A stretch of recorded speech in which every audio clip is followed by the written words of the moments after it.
주시는 말씀은 잠언 23장 1절에서 14절까지 말씀입니다. 제가 가지고 있는 성경 936쪽 잠언 23장 1절부터 14절까지 말씀, 우리 한 절씩 교독하도록 하겠습니다. 제가 한 절 읽고 여러분 한 절 읽고 우리 한 절씩 교독합니다. 내가 관원과 함께 앉아 음식을 먹게 되거든 삼가 내 앞에 있는 자가 누구인지를 생각하며, 내가 만일 음식을 탐하는 자이거든 내 목에 칼을 들 것이니라. 그의 맛있는 음식을 탐하지 말라. 그것은 속이는 음식이니라. 부자 되기에 애쓰지 말고 내 사사로운 지혜를 버릴지어다. 내가 어찌 허무한 것에 주목하겠느냐. 정령이 재물은 스스로 날개를 내어 하늘을 나는 독수리처럼 날아가리라. 악한 눈이 있는 자의 음식을 먹지 말며 그의 맛있는 음식을 탐하지 말지어다. 대저 그 마음의 생각이 어떠하면 그 위인도 그러한즉 그가 내게 먹고 마시라 할지라도 그의 마음은 너와 함께하지 아니함이라. 내가 조금 먹은 것도 토하겠고 내 아름다운 말도 헛된 도로 돌아가리라. 미련한 자의 귀에 말하지 말지니 이는 그가 내 지혜로운 말을 업신여길 것임이니라. 옛 지게석을 옮기지 말며 고아들의 밭을 침범하지 말지어다. 대저 그들의 구속자는 강하시니 그가 너를 대적하여 그들의 원한을 풀어주시리라. 훈계에 착심하며 지식의 말씀에 귀를 기울이라. 아이를 훈계하지 아니하려고 하지 말라. 채찍으로 그를 때릴지라도 그가 죽지 아니하리라. 내가 그를 채찍으로 때리면 그의 영혼을 세월에서 구원하리라. 아멘. 그 역사 이야기부터 좀 시작을 하겠습니다. 조선 21대 왕이 영조입니다. 영조 왕이에요. 그런데 이 영조 왕의 첫 번째 왕비는 정성왕후라고 하는 사람입니다. 그런데 이 정성왕후가 일찍 죽었습니다. 그러고 나니까 영조는 두 번째 왕비를 다시 뽑기로 했습니다. 그래서 전국에 간택령을 내리고 처녀들을 전부 다 모아서 이제 후보를 정하고 최종 후보가 뽑히게 되었던 것입니다. 이때 결혼할 때 영조 나이는 66세였어요. 두 번째 결혼을 할 때. 그리고 두 번째 왕비로 간택된 사람이 정순왕후인데 15살이었습니다. 그러니까 무려 51살의 차이가 나는 거예요. 조선 왕조 가운데 이렇게 왕과 왕비의 나이가 많은 사람이 없어요. 가장 나이가 많은, 차이가 많이 나는 51살의 차이가 나는 거예요. 자기 손녀보다도 어렸으니까요. 그런데 이 영조가 이제 두 번째 왕비를 간택하기 위하여 후보들을 모집해 놓고 질문을 했다고 합니다. 그런데 그 첫 번째 질문이 뭐였냐면 이런 질문이었어요. 세상에서 가장 깊은 것이 어떤 것이냐, 그렇게 질문을 했어요. 그랬더니 어떤 사람은 산이 깊습니다 이렇게 대답하고요, 또 어떤 사람은 바다가 깊습니다 이렇게 대답을 했다는 거예요. 그런데 왕비가 된 정순왕후는 대답하기를 세상에서 가장 깊은 것은 사람의 마음입니다 그렇게 대답을 했다. 인심이라는 거예요. 우리 옛말에 있잖아요, 열길 깊은 우물 속은 알아도 한길 사람 마음은 모른다, 그런 말이 있잖아요. 그래서 이 정순왕후는 대답하기를 그 어떤 것보다 깊은 것은 사람의 마음입니다 라고 대답했다는 거예요.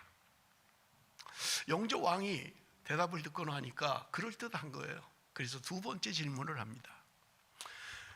세상에서 가장 아름다운 꽃은 어떤 꽃입니까? 라고 하니까 자기가 알고 있는 가장 아름다운 꽃을 이야기하는 거예요. 어떤 사람은 백합입니다. 어떤 사람은 장미입니다. 좋은 걸 다 얘기하는 거예요. 그런데 정순왕후를 대답하기를 세상에서 가장 아름다운 꽃은 목화꽃입니다 라고 대답을 하더라는 거예요. 목화꽃은 볼품도 없습니다. 그리고 향기도 많이 없습니다. 그런데 목화꽃은 그 열매를 가지고 실을 만들면 가난한 백성들의 따뜻함을 더해주니 가장 아름다운 꽃은 목화꽃이라고 생각을 합니다. 이렇게 대답을 했다는 거예요. 영조 왕이 들으니까 참 대답을 아주 기발하게 하는 거예요. 그래서 마지막 질문을 합니다. 여러분, 우리나라에는 많은 고개가 있는데 가장 높은 고개는 어떤 고개입니까? 라고 하니까 여러분, 우리 한국은 산악이 많잖아요, 그죠? 뭐 70% 이상이 산악지대잖아요. 그러다 보니까 깊은 골짜기가 많고 고개가 많은 거죠. 그러니까 어떤 고개가 높습니다, 어떤 고개가 높습니다, 자기가 아는 지식으로 이야기를 합니다. 그랬는데 정순왕후가 대답하기를 세상에서 가장 높은 고개는 보릿고개입니다 라고 대답을 하더라는 거예요. 그때부터 우리 한국은 보릿고개가 있었나 봐요. 여러분, 젊은 사람들은 잘 모르죠. 보릿고개가 뭔가 하는 말을 잘 모릅니다만은 나이가 드신 분들은 보릿고개라는 말을 잘 알죠. 여러분, 우리 한국은 우리가 보통 이제 추석이라고 하는 한가위, 그게 이제 가을 추수를 하고 즐기는 명절이잖아요. 그러면 추수를 하고 그 벼 이삭을 쌀을 이제 가지면 다음 추수할 때까지 먹을 수 있으면 괜찮아요. 그런데 여러분, 한국은 거의 90% 가까이가 남의 땅을 빌려서 조그맣게 농사를 짓는 소작농들이었어요. 그러면 농사 짓는 것 자체도 얼마 많지 않은데 추수를 하고 나면 어떤 사람은 작게는 30%, 많게는 50%까지 내가 추수한 것에 땅 주인에게 주어야 되는 거예요. 그러니까 그 남은 양식을 가지고 자기 식구들이 다음 추수 때까지 먹는 게 쉽지 않은 거예요. 그런데 여러분, 다행히도 추수 전에 봄이 지나고 나면 이제 보리추수를 합니다. 우리 성경에도 맥추절이라는 게 있잖아요. 보리추수, 뭐 밀추수를 하고 지키는 절기가 맥추절이잖아요. 구약에 나오는 절기들은 거의 다 농사와 관계가 있습니다. 그 당시만 해도 농경사회였기 때문에 농사와 관계가 있는 거예요. 그러니 한국에도 이제 4월 중순이 지나면 음력으로 보리를 추수하게 됩니다. 그러면 보세요, 이제 추석 때 음력 8월 15일에 쌀을 추수했는데 그거 가지고 양식이 다 안 되는 거예요. 그러면 보리라도 추수를 하면 물론 쌀만큼 맛은 없지만 그래도 요기는 할 수 있는 거예요. 그래서 보리 추수를 기다리는데 가난한 사람들은 보리 추수할 때까지도 양식이 없는 거예요. 그래서 어떤 집은 2달 전에, 어떤 집은 1달 전에 양식이 끊어져 버리는 거예요. 그러고 나면 보리 추수를 할 때까지 1달, 2달을 어떻게든지 연명을 해야 되는 거예요. 그래서 뭐 우리가 한자 성어 가운데도 초근목피다 그런 말이 있잖아요. 그러니까 먹을 양식이 없으니까 산에 가서 풀을 뜯어다가 먹을 수 있는 것은 그걸로 뭐 떡을 해 먹든 뭐 죽을 해 먹든 어떻게든 연명을 하는 시절이 있었던 거예요. 그거를 보릿고개라고 이야기하는 거예요. 가난한 사람들은 참 넘어가기 힘든, 그래서 정순왕후가 이야기한 것처럼 세상에서 가장 높은 고개는 보릿고개입니다 라고 했던 거예요. 물론 지금은 그런 일이 없죠. 여러분, 우리 한국은 60년대 후반까지만 해도 보릿고개가 있었습니다.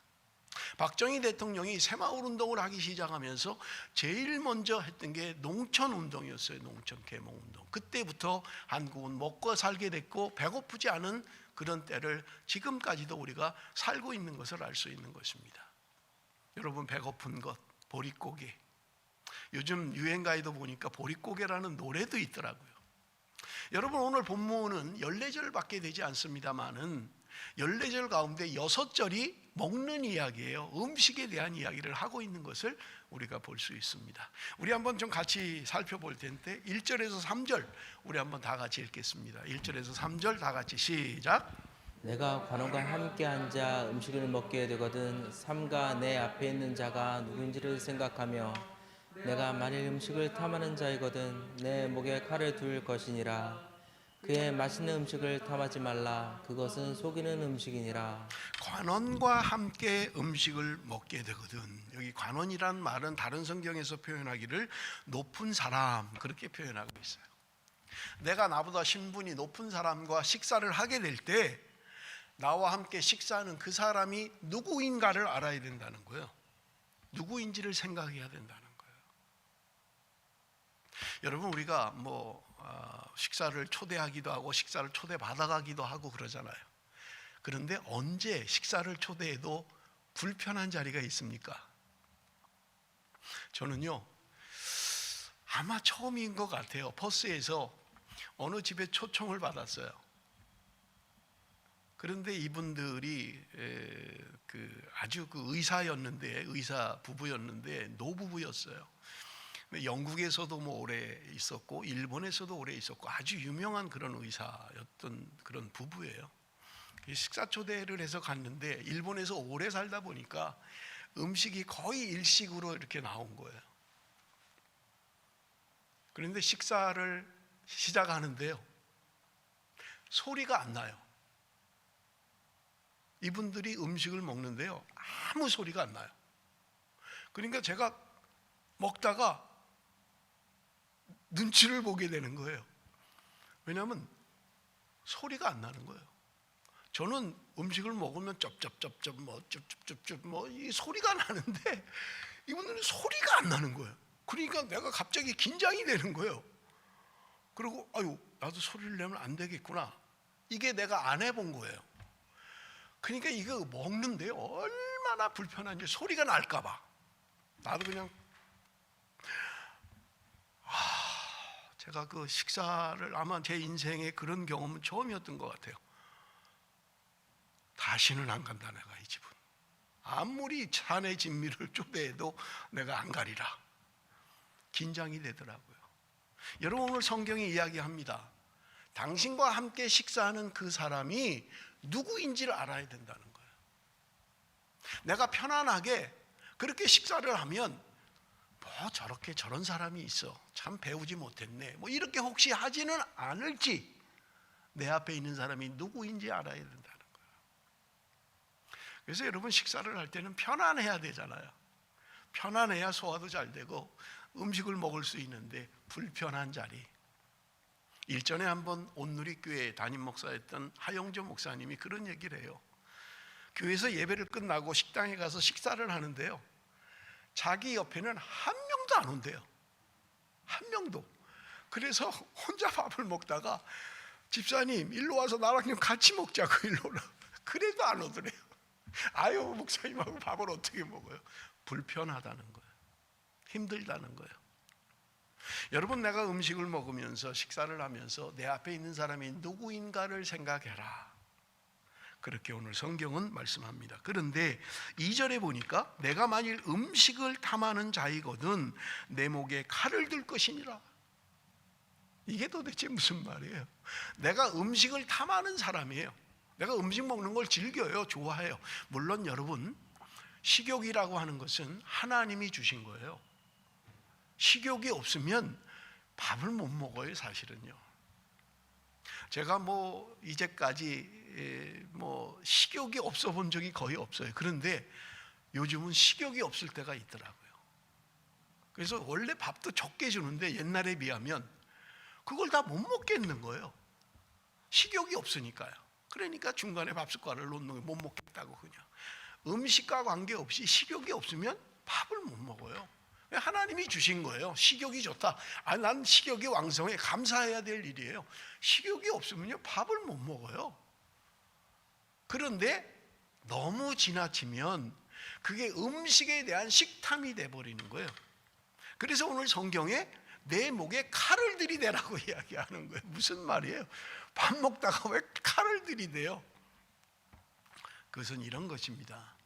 여러분, 요즘 성인병, 요즘은 다이어트를 해서 그런 사람이 별로 없습니다만은 전부 다 살을 빼려고 하잖아요. 왜냐하면 성인병의 주 요인이 비만이에요. 제가 보니까 당뇨, 혈압, 저 얘기예요. 이런 병의 원인이 거의 비만이더라고요. 자기 체중보다 많이 나가고 살이 찌고 하면 이런 병에 노출되기가 쉽다는 거예요. 그래서 가능하면 살을 안 쪄야 되고 몸이 너무 붉지 않도록 그렇게 이제 우리가 노력을 하지요. 세상, 그건 기독교 아니더라도 세상도 다 그렇게 하잖아요. 그런데 칼을 대라는 말은 그런 각오로 살으라는 거예요. 절제하라는 거예요. 그냥 막 먹고 싶은 대로 양껏 다 먹어버리면 결국은 몸을 망가뜨린다는 거예요. 그러니까 목에 칼을 대는 것처럼 네가 좀 조심해라, 그런 의미를 가지고 있는 것입니다. 또 하나의 의미는 뭐냐면 3절에 있는데 그의 맛있는 음식을 탐하지 말라. 그것은 속이는 음식이니라. 맛있는 음식인데 속이는 거라는 거예요. 무슨 말이에요? 음식이 뭘 속이겠어요? 나를 초대한 사람이 의도를 가지고 있다는 거예요. 그냥 평범하게 우리가 성도의 교제를 나누잖아요. 뭐 구역 모임을 하고 그냥 뭐 같이 식사하고 뭐 누가 무슨 뭐 의도를 가지고 하지 않잖아요. 그런데 어떤 사람은 의도를 가지고 나를 대접하는 사람이 있다는 거예요. 식사 대접을 하고 나에게 무슨 정보를 빼간다든지 뭔가 부탁을 하든다든지 안 해야 될 부탁을 한다든지 뭔가 안 좋은 걸 가지고 있는 거예요. 그래서 여기 오늘 본문에 속이는 음식이다 그렇게 이야기하는 거예요. 음식은 맛있어요.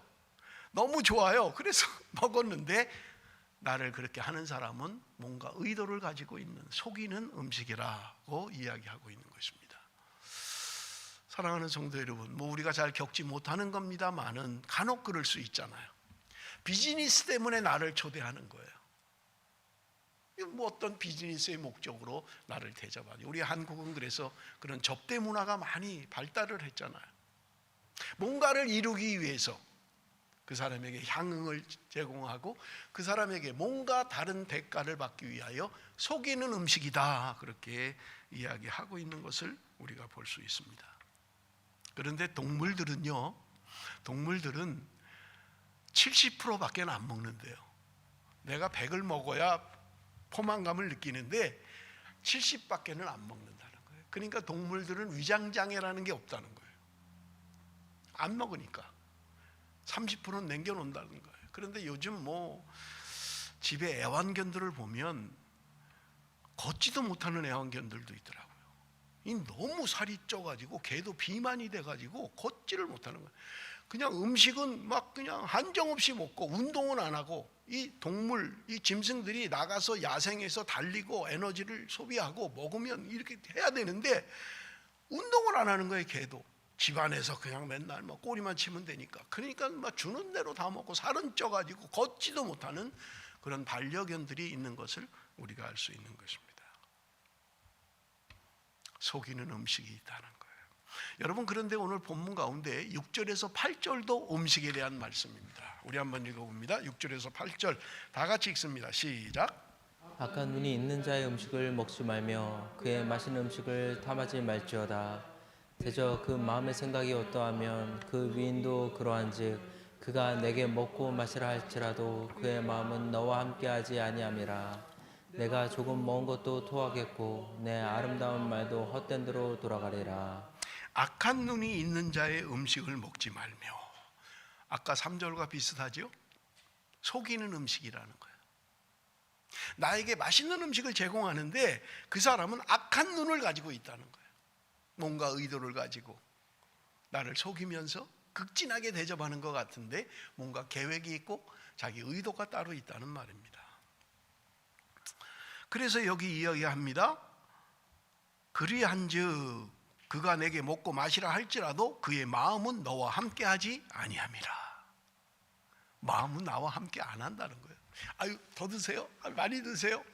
아유, 이럴 때 먹어야죠. 드세요 하는데 마음은 나와 함께가 아니라는 거예요. 숨겨진 의도가 있고 뭔가 다른 의도를 가지고 한다는 거예요.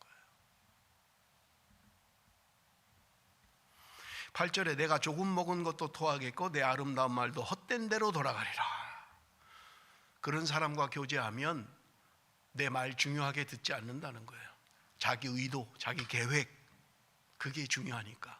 그러니까 내가 말해봐야 헛된 대로 가버린다는 거예요. 아무리 좋은 말해도 안 듣는다는 말입니다. 그런가 하면 여러분 4절과 5절은 재물에 대하여 우리에게 말씀합니다. 4절 말씀 우리 한번 같이 읽습니다. 4절 다 같이 시작. 부자 되기를 애쓰지 마라 그렇게 이야기합니다. 사사로운 지혜를 버리라는 거예요. 물론 여러분 우리가 살아가는데 재물이 필요해요. 또 우리가 다 뭐 원하는 게 참 부자 돼봤으면 좋겠다 하는 거잖아요.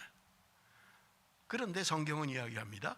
부자 되려고 애쓰지 말라는 거예요.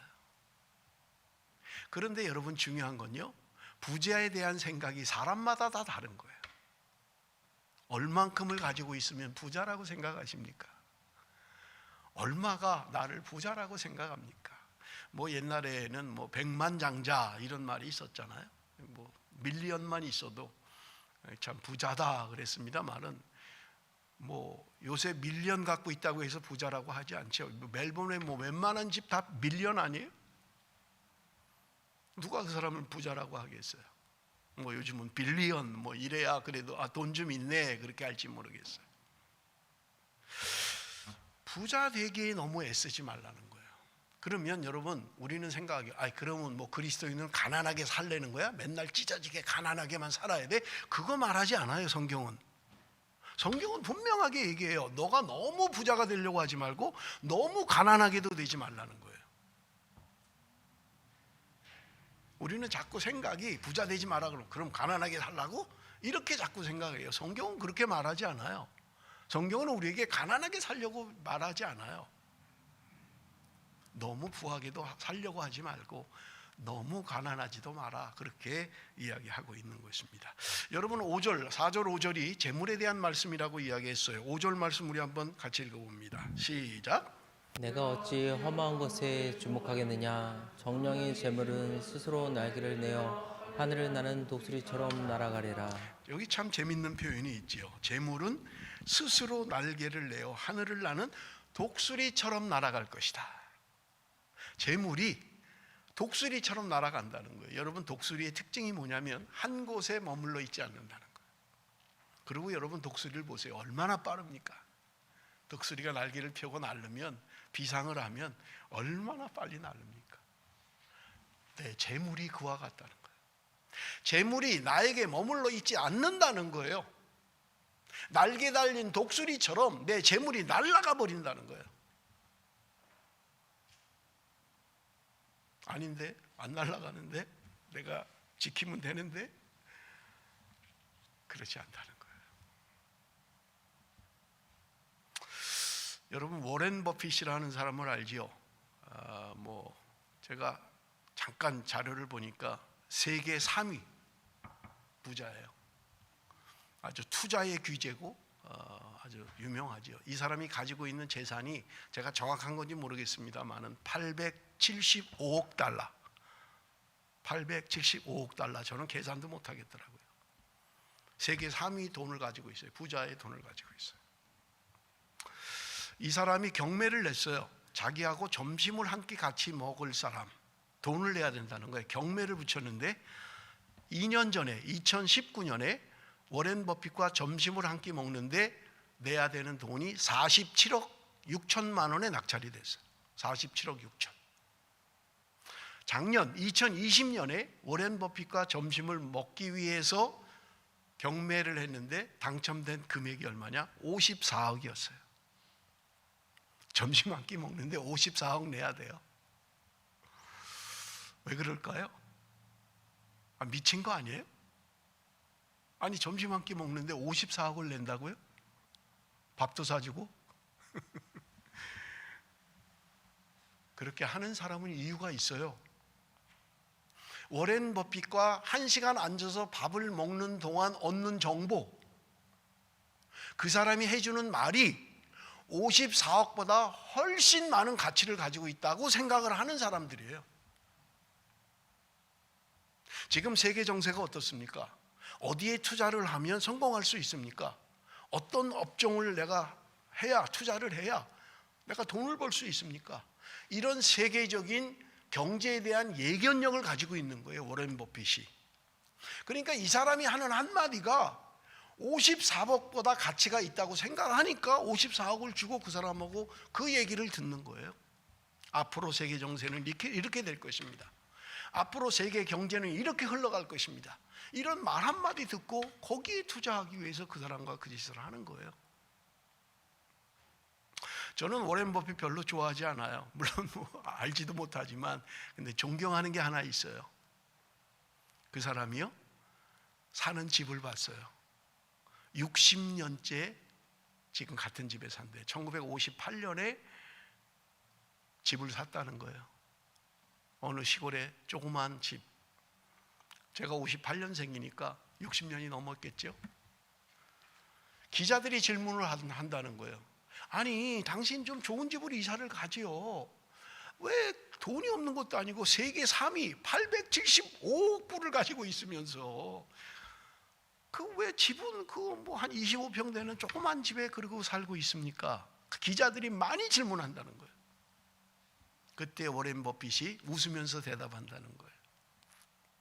지금 내가 사는 집보다 더 행복하게 살 수 있는 집이 있으면 내가 왜 안 사겠습니까? 그 말은 뭐냐? 행복이라고 하는 것은 돈과 관계가 없더라는 거예요. 내가 875억의 돈을 가지고 있지만 마음만 먹으면 집 몇백 채, 몇천 채를 살 수 있는 돈이 있지만 행복은 거기에 있는 게 아니더라는 거예요. 그래서 지금도 조그만 집에 60년째, 63년째 살고 있는 거예요. 재물은 독수리의 날개와 같이 내게 머물지 않고 날아간다는 거예요. 그래서 성경의 결론은 뭐냐? 음식에 욕심을 내지 마라, 재물에 욕심을 내지 말라라고 말씀하고 있는 것입니다. 예레미야 17장 5절에서 8절 우리 한번 같이 읽어봅니다. 예레미야 17장 5절에서 8절 다 같이 읽습니다. 시작. 여호와께서 이와 같이 말씀하시니라. 무릇 사람을 믿으며 육신으로 그의 힘을 삼고 마음이 여호와께서 떠난 그 사람은 저주를 받을 것이라. 그는 사막의 떨그나무 같아서 좋은 일이 오는 것을 보지 못하고 광야 건조한 곳 건건한 땅 사람이 살지 않는 땅에 살리라. 그러나 무릇 여호와를 의지하며 여호와를 의뢰하는 그 사람은 복을 받을 것이라. 그는 물가에 심어진 나무가 그 뿌리를 강변에 뻗치고 더위가 올지라도 두려워하지 아니하며 그 잎이 청청하며 가무는 해에도 걱정이 없고 결실이 그치지 아니함 같으니라. 여러분, 예레미야 17장은 지금 두 부분으로 이야기를 하고 있어요. 저주를 받는 사람은 어떤 사람이냐? 하나님께 복을 받는 사람은 어떤 사람이냐? 사람을 믿는 사람, 육신으로 힘을 삼는 사람, 마음이 여호와를 떠난 사람은 저주를 받는다는 거예요. 하나님에게서 마음이 떠난 사람은 저주를 받게 된다는 거예요. 그러나 하나님께 복을 받는 사람은 어떤 사람이냐? 여호와를 의지하는 사람, 여호와를 의뢰하는 사람은 복을 받게 될 것이다. 물가에 심어진 나무가 그 뿌리를 강변에 뻗치고 더위가 올지라도 두려워하지 아니하며 그 잎이 청청하며 가무는 해에도 걱정이 없고 결실이 그치지 아니함 같으리라. 하나님을 의뢰하는 자, 하나님을 의지하는 자는 이런 복을 받게 될 것이라고 말씀하고 있는 것입니다. 사랑하는 성도 여러분, 우리는 미련한 인생이 아니라 지혜로운 인생이 되어야만 합니다. 하나님의 말씀이 들려질 때 그 말씀을 받아들여야 돼요. 그 말씀을 믿어야 돼요. 육신을 힘으로 삼고 사람을 믿고 하나님을 떠난 사람, 불행한 인생을 살게 된다는 말입니다. 디모데전서 6장 7절에서 10절 제가 읽습니다. 우리가 세상에 아무것도 가지고 온 것이 없음에 또한 아무것도 가지고 가지 못하리니 우리가 먹을 것과 입을 것이 있은즉 족한 줄로 알 것이니라. 부하려 하는 자들은 시험과 올무와 여러 가지 어리석고 해로운 욕심에 떨어지나니 곧 사람으로 파멸과 멸망에 빠지게 하는 것이라. 돈을 사랑함이 일만하게 뿌리가 되나니 이것을 탐내는 자들은 미혹을 받아 믿음에서 떠나 많은 근심으로써 자기를 찔렀도다. 공술의 공수고라는 말이 있잖아요. 빈손으로 왔다 빈손으로 간다는 거예요. 누구도 돈을 쥐고 오는 사람은 없어요. 누구도 이 세상을 떠날 때 주머니에 돈 넣고 가는 사람은 없습니다. 뭐 여기는 좀 다릅니다만은, 그래서 한국에 사람이 죽으면 입는 옷을 수의라고 하잖아요. 수의에는 주머니가 없습니다. 아무것도 가지고 갈 수 없다는 말이에요. 누가복음 12장에 어리석은 부자가 나옵니다. 평생 먹을 걸 싸놨어요. 창고를 더 짓고 창고에 꽉꽉 들어찼어요. 내가 이제 죽을 때까지 먹고 마셔도 내가 부족함이 없다. 그때 주님이 말씀하시는 거예요. 어리석은 자여, 오늘 밤에 내 영혼을 하나님이 가져가신다면 너가 준비한 그것은 네 것이 되겠느냐. 우리 인생을 모르는 거예요. 아무것도 가지고 가지 못하는데 가지고 가는 것처럼 사는 거예요. 날개 달린 독수리처럼 나를 떠날 건데 마치 내가 영원히 붙잡을 수 있는 것처럼 살아가고 있는 것입니다. 부하려고 하는 자들은 시험과 올무와 욕심에 떨어지게 된다는 거예요. 내가 더 가져야지, 더 가져야지 하는 것들이 나에게 시험이 된다는 거예요. 돈을 사랑하는 사람은 믿음에서 떠나게 된다는 거예요. 많은 근심으로 자기를 찔렀다고 말씀하고 있는 거예요.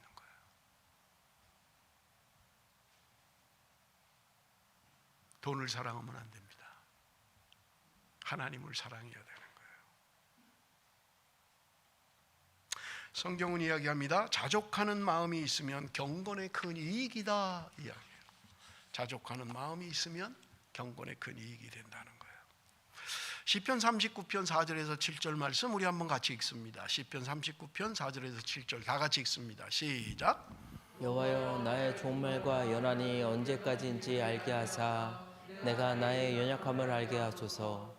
주께서 나의 날을 한 뼘 길이만큼 되게 하심에 나의 일생이 주 앞에는 없는 것 같사오니 사람은 그가 든든히 서 있는 때에도 진실로 모두가 허사뿐이니이다. 진실로 각 사람은 그림자같이 다니고 헛된 일로 소란하며 재물을 쌓으나 누가 거둘는지 알지 못하나이다. 주여, 이제 내가 무엇을 바라리요? 나의 소망은 주께 있나이다. 주께서 나의 날을 한 뼘 길이만큼 되게 하셨다. 나의 일생이 주 앞에는 없는 것 같다. 여러분 요즘은 100살을 넘게 사는 분들이 참 많이 생기는 하지요. 지난주에 여기 계신 원로 목사님 사모님의 어머님이 돌아가셨어요. 그런데 저한테 그래요. 103세라는 거예요. 103세. 그 사모님도 80 가까이 되셨는데 어머니가 103세라는 거예요. 제가 어릴 때만 해도 한갑을 지나면 장수했다 그랬어요. 장수했다. 그런데 요즘은 한갑 말도 꺼내지도 못하지요. 저는 경험이 없습니다만은 요즘은 6, 70세 돼봐야 경로당 가면 라면 끓인대요. 형님들이 라면 끓이라 그러는데요. 커피 타와라. 그래서 안 간다 그러더라고요. 참 오래 사는 이제 그런 세상이 됐습니다만은 성경은 우리에게 이야기해요. 우리 인생이 아무리 길다 하더라도 하나님 보실 때는 한 뼘도 안 된다는 거예요. 한 뼘도.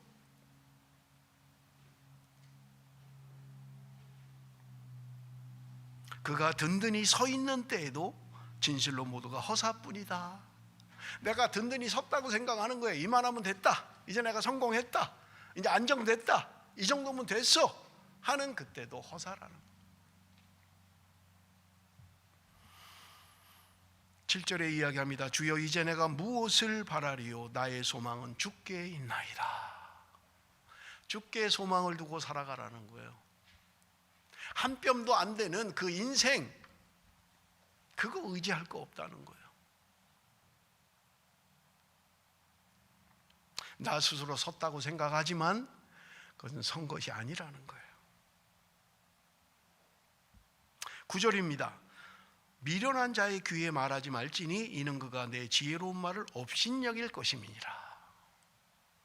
미련한 자는 진리의 말을 얘기해도 업신여기게 된다는 거예요.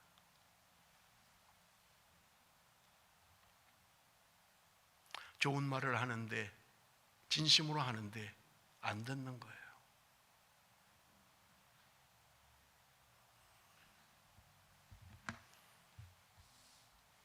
여러분 10절 11절 우리 한번 읽어봅니다. 다 같이 읽습니다. 10절 11절 다 같이 시작. 옮기지 말며 고아들의 밭을 침범하지 말지어다. 대저 그들의 구속자는 강하시니 그가 너를 대적하여 그들의 원한을 풀어주시리라. 여러분, 같은 단어가 있는데 잠언 22장 28절 우리 읽은 본문 바로 앞에 내 선조가 세운 옛 지계석을 옮기지 말지니라. 지계석, 잘 안 듣는 말이죠. 지계석이 뭔가? 여러분, 영어로 보면 금방 알 수 있어요. 여러분, 킹 제임스 버전에는 랜드마크라고 번역하고 있어요. 랜드마크. 그리고 NIV 성경에는 바운다리 스톤이라고 번역하고 있어요. 경계가 되는 돌이라는 거예요. 여러분, 제주도에 가보니까 집집마다 담을 돌로 다 쌌어요. 돌이 많은, 삼다도잖아요. 돌이 많은 거예요, 제주도에. 그러니까 자기 집 경계를 돌로 그렇게 다 이렇게 거의 다 했더라고요. 뭐 도시는 뭐 많이 안 그럽니다만은 시골로 가면 지금도 아마 그럴 거예요. 돌로 경계를 삼는 거죠. 여기 제가 가끔 이 농장들 가보면 돌을 가지고 경계를 뭐 철조망으로 하는 게 많습니다만은 돌 가지고 경계를 삼은 데도 많더라고요. 여기서부터는 김씨 거, 여기서부터는 내 거, 경계, 지계석이죠, 지계석. 그런데 여기 오늘 본문에 이야기합니다. 지계석을 옮기지 말라는 거예요. 여러분, 지계석을 옮긴다는 건 뭐예요? 내 소유가 커지는 거예요. 내 지계석을 옮기는 건 내 소유가 커지는 거예요. 그래서 지금 하는 말이 뭐예요? 고아들의 밭을 침범하지 말라는 거예요. 고아는 힘이 없는 사람의, 구약 성경에 고아와 과부를 불쌍히 여겨라 그러잖아요. 지킬 힘이 없어요. 그러니까 부자가, 돈 많은 사람이 뺏어버리는 거예요. 자기 지계석을 옮겨버리는 거예요. 그 사람의 지계석을 옮겨버리는 거예요. 자기가 차지해버리는 거예요. 그런데 성경은 지계석을 옮기지 말라고 이야기합니다. 여러분, 두 가지 의미가 있어요. 하나는 뭐냐? 가난한 자의 것을 강탈하지 말라는 거예요. 빼앗지 말라는 거예요. 내가 욕심이 난다고 해서 뺏으면 안 된다는 거예요.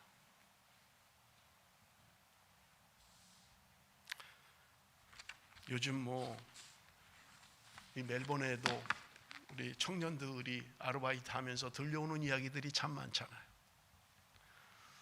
어떤 사람은 뭐 일하는데 밥도 안 주는 그런 주인이 있다. 또 어떤 주인은 넉넉하게 참 뭐 실컷 먹어라 이러는 주인도 있다. 어떤 주인은 일불 덜 주려고 그냥 어떻게든지 덜 주려고 하고, 어떤 사람은 다른 데보다 조금이라도 더 주려고 하는 사람도 있고.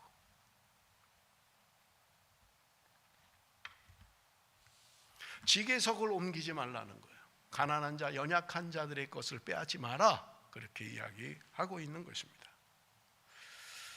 두 번째 이유가 뭐냐면 그 지계석은 하나님이 정하셨다는 거예요. 우리 한번 성경을 봅니다. 레위기 25장 23절 다 같이 읽습니다. 시작. 토지를 영구히 팔지 말 것은 토지는 다 내 것임이니라. 너희는 거류민이요 동거하는 자로서 나와 함께 있느니라. 토지를 영구히 팔지 말라는 거예요. 여러분, 토지를 안 파나요? 사는 거는 파는 사람이 있으니까 사잖아요. 그런데 성경은 팔지 말라는 거예요. 토지 팔지 말라는 거예요. 이스라엘 백성들이 출애굽을 해서 가나안 땅에 들어갔을 때 하나님이 땅의 경계를 다 나눠주셨어요. 지파별로. 그 지파 안에서는 각 족속별로 다 땅의 경계를 나눴던 거예요. 하나님이 이것은 루벤 지파 거야, 이건 갓 지파 거야, 하나님이 정해주신 거예요. 그 지파 안에서 개인적으로 또 땅을 다 분배했던 거예요. 근데 그 지계석을 옮기지 말라는 거예요. 그런데 여러분, 사람이 살다 보면 뭐 어쩔 수 없이 땅을 팔기도 하고 종노릇을 하기도 하잖아요. 그래서 하나님이 제정한 법이 뭐냐? 내가 종이 되었으면 안식년 때 무조건 자유를 줘야 된다는 거예요. 땅을 내가 샀어요. 그런데 50년이 되는 희년 때는 무조건 땅 원주인에게 돌려줘야 된다는 거예요. 하나님이 정하신 거예요. 어떤 누구도 사람이 사람을 구속할 수 없는 거예요. 그래서 때가 되면 사정 때문에 그 사람이 종이 되었지만 7년이 되면 자유를 주라는 거예요. 내가 살다 보니까 어쩔 수 없이 조상이 물려준 이 땅을 팔 수밖에 없었지만 50년이 될 때는 원주인에게 다 돌려주라는 거예요. 그것이 하나님이 우리에게 정하신 희년 제도입니다.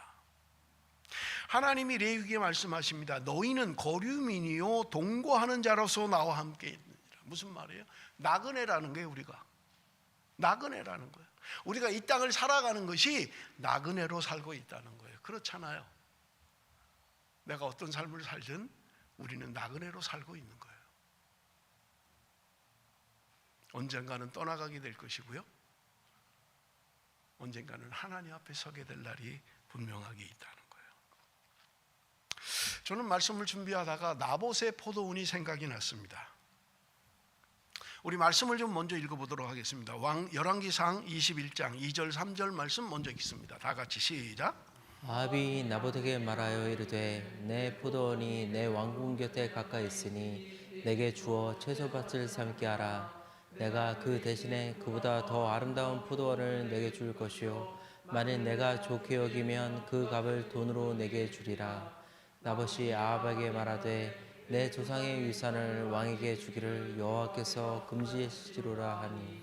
여러분, 여기 오늘 본문에 등장하는 아합 왕은 이스라엘의 역대 왕들 가운데 가장 악한 왕이었어요.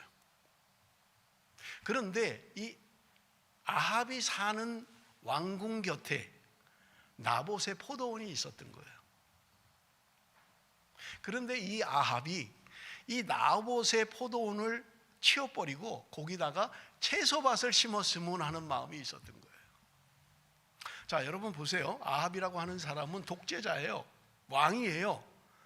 명령만 하면 자기 마음대로 할 수 있어요. 그런데 지금 나봇에게 너 딴 데 가서 살아. 여기 내가 채소밭 할 거야. 나가. 이렇게 한 게 아니에요. 여러분 성경 본문을 보세요. 아합이 내가 채소밭을 좀 여기 삼았으면 좋겠는데 너가 만약에 나한테 그걸 주면 내가 더 좋은 포도원을 너에게 줄 거야. 네가 만약 돈으로 받기를 원하면 내가 아주 좋은 값에 돈으로 너에게 계산해서 줄 거야. 그렇게 했던 거예요. 그런데 나봇의 대답은 뭐예요? 조상의 유산이기 때문에 팔 수 없습니다 라는 대답이었어요. 여러분, 지금 기회잖아요. 나봇에게는 내가 가지고 있는 포도원보다 훨씬 크고 좋은 포도원을 주겠다는 거예요. 내가 팔 수 있는 시장 가격보다 2배, 3배로 값을 쳐서 주겠다는 거예요.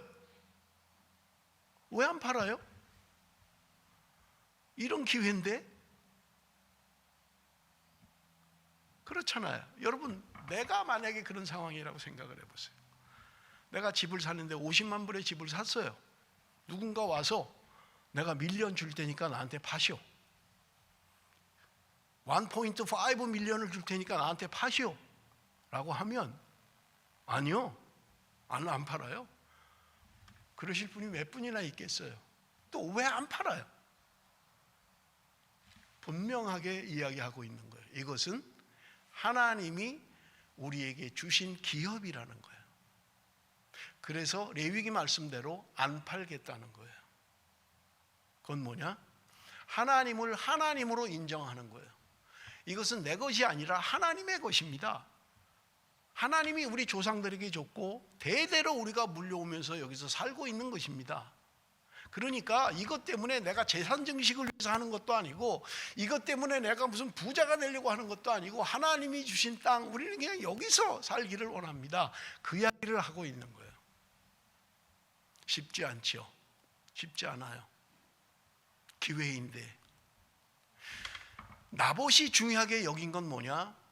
내가 재산을 늘려서 부자가 되는 것, 내가 넓은 땅을 차지해서 부자가 되는 것을 원했던 게 아니라 하나님이 나의 주인이십니다. 나는 하나님의 소유일 뿐입니다. 나는 지금 여기서 만족합니다.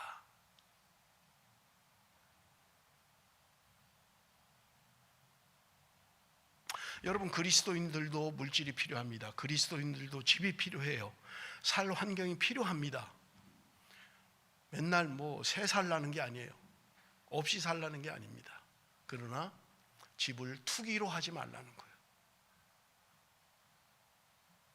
하나님이 나에게 주신 이 기업, 여기서 우리 가족이 행복할 수 있어요. 물론 그럴 수 있어요. 아이들은 많고 방은 적고 애들 뭐 커가니까 방도 하나씩 줘야 되는데 그것도 안 되고 이러면 옮겨야지요. 좀 아이들이 이렇게 편안하게 살 수 있는 공간이 필요하지요. 그런데 충분한데, 우리 가족이 한 방에 한 명씩 들어가도 충분한데 뭘 또 더 넓은 집, 뭘 또 더 큰 집, 그러다 보니까 부자가 되려는 마음이 결국은 시험이 있고 근심이 있고 물질 따라가는 인생으로 끝나버리고 만다는 거예요. 그걸 한번 경험하면요, 계속 그것만 보여지는 거예요. 하나님이 주신 것이기 때문에, 하나님이 주인이기에 당신이 아무리 많은 돈을 준다 하더라도, 아무리 더 좋은 땅을 준다 하더라도 나는 팔지 않겠습니다 하는 것이 나봇의 신앙이었던 거예요. 하나님 주인, 하나님이 나의 주인입니다. 내가 그것을 인정합니다. 내가 그것을 믿습니다. 내가 살아가는 인생, 우리의 가정, 우리의 기업, 하나님의 것입니다.